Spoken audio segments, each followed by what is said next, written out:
Чтобы успешно пройти этот тест, не обязательно быть знатоком истории или географии. Достаточно иметь общее представление обо всем.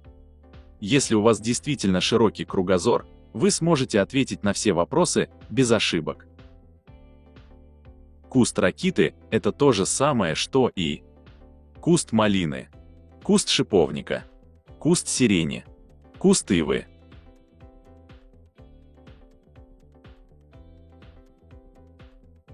Ракита – это ивовое дерево, и именно так и называют его многие славянские народы. Ракиту можно встретить практически в любом уголке Земли, включая жаркие тропики. Ракита – это дерево, которое широко используется в народном хозяйстве. Из него делают не только поделки. В бедных древесиной регионах ракита служит даже строительным материалом. Листва ракиты является отличным кормом для домашних животных. Сколько островов включены в Курильские острова? 1000, 196, 56, 28.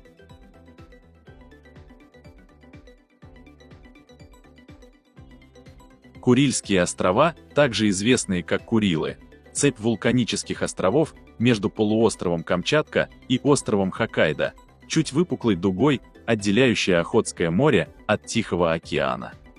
Протяженность – около 1200 километров. Общая площадь – 10,5 тысячи квадратных километров. К югу от них проходит государственная граница России с Японией. Включают 56 островов, из которых 4 имеют постоянное население. Какую страну принято называть родиной кофе? Бразилия, Китай, Мексика, Эфиопия.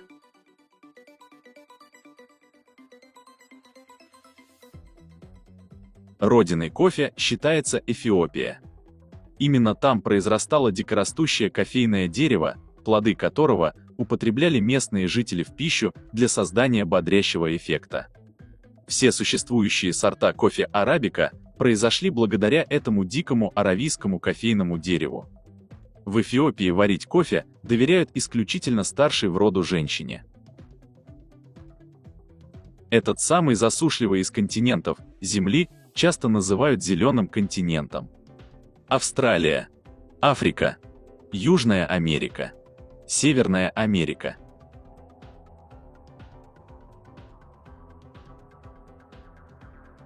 Несмотря на то, что большая часть территории Австралии покрыта пустынями и полупустынями, ее иногда называют зеленым континентом. Она известна своим уникальным биоразнообразием, которое не встречается нигде больше в мире. Здесь обитает множество видов растений и животных, которые являются эндемиками, то есть встречаются только на этом континенте. После употребления в пищу печени какого животного у человека наступает острое отравление витамином А. Волк, слон, кенгуру, белый медведь.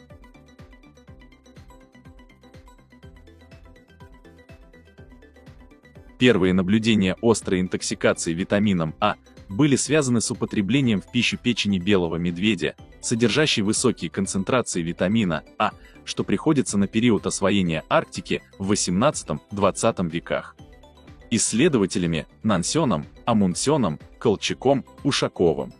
Клиническая картина острой интоксикации определяется острым повышением внутричерепного давления, сопровождающимся головной болью, головокружением, рвотой, диплопией, светобоязнью, судорогами.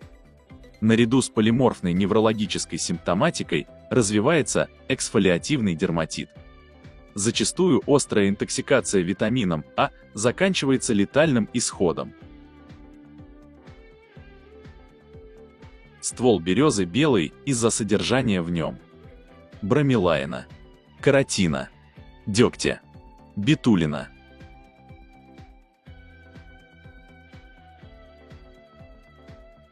Березы – единственные представители деревьев, имеющие необычный белый окрас. Такой цвет коры березы имеет, благодаря редкому органическому пигменту под названием бетулин. Чем выше его содержание, тем светлее окрас.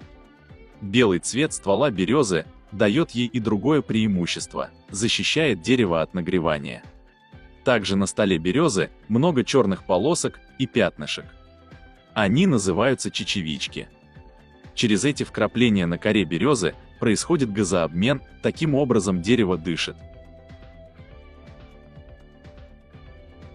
Как называется работник, отвечающий за выгодное расположение продукции на магазинных полках? Дистрибьютор, имиджмейкер, мерчендайзер, аквизитор.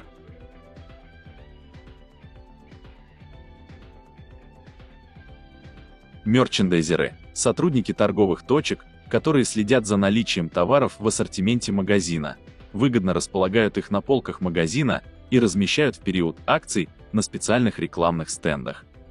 Главная задача работника – разложить аналогичную продукцию разных брендов так, чтобы случайно не создать между ними конкуренцию. Кем по профессии был Алексей Григорьевич Стаханов, символ трудовых побед советского времени? Шахтер, тракторист, комбайнер, космонавт.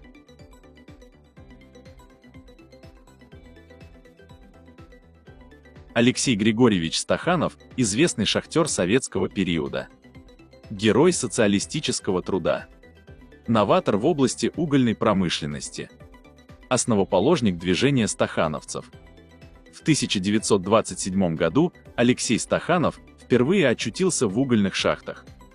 В 1935 году Алексея направили на шахтерские курсы для повышения квалификации забойщика. Как называется соус, основу которого составляет майонез и зеленый лук?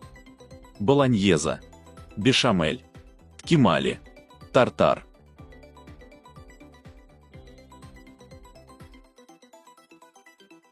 Соус тартар – холодный соус европейской кухни на основе майонеза с измельченным репчатым луком, маринованными огурцами, каперсами, оливками и петрушкой. Сервируется к жареной и запеченной рыбе, салатам и определенным овощам. Где находится город Майкоп?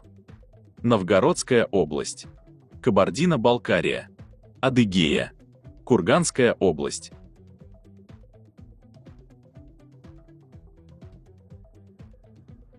Майкоп – популярный город на юге России, столица Республики Адыгея. Это один из административных, коммерческих и туристических центров Северного Кавказа. Город расположен в живописной предгорной местности на берегу реки Белой, которая является притоком реки Кубань. Здесь мягкая зима, жаркая, но не такое знойное, как в Краснодаре лето. Мягкая осень, ранняя весна, близость гор, чистый воздух.